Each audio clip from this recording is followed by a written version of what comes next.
ওইখানে একটা লোক দেখা যায়, বসে আছে, স্যুটটাই পরা, বড় চাকরিজীবী মনে হইতেছে।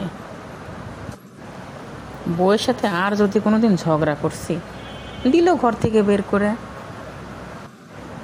স্যারের কাছে যাই, যদি আমাকে চাকরি দেয়, আমার তো চাকরির একটা বিশেষ দরকার।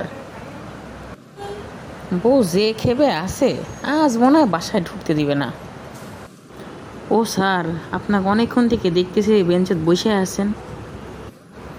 এমনি বসে আছি। আপনি কে? আপনাকে তো চিনলাম না। স্যার, আমি বাতেন, এই এলাকার একজন অতি পরিচিত বেকার।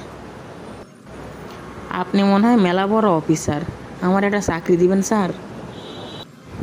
তো চাকরির কথা বলতেছেন, আপনি পড়াশোনা কতদূর করছেন?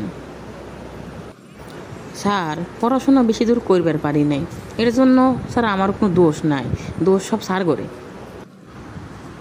স্যার করে দায় দিচ্ছেন কেন? স্যাররা কি করেছে?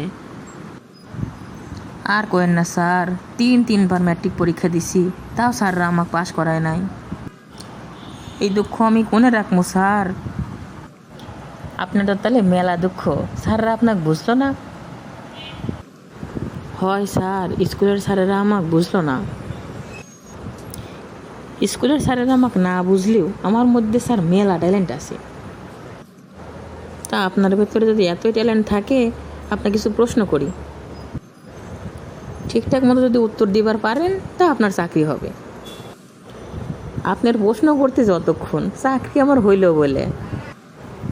আমার প্রথম প্রশ্ন, কোন তো কি এমন জিনিস যেটা ছেলেরা বানায়, কিন্তু ছেলেরাই তার মধ্যে ঢুকবার পারে না? এত সোজা প্রশ্ন ধরলেন স্যার, উত্তর হবো লেডিস টয়লেট। আচ্ছা, এবার আমার দ্বিতীয় প্রশ্নের উত্তর দেন। কোন তো মানুষ সবচাইতে কম ঘুমায় কোন মাসে? স্যার, এটা তো আরও সোজা, ফেব্রুয়ারি মাসে। এবার আমার শেষ প্রশ্ন, কোন তো গাছের ফল নিচ দিক পড়ে কেন, উপরে কেন যায় না? স্যার, উপরে তো খাওয়ার কেউ নাই, তাই স্যার নিচ দিক পড়ে। এখন আপনারাই কোন, এ লোকে কি চাকরি দেওয়া যাবে না যাবে না?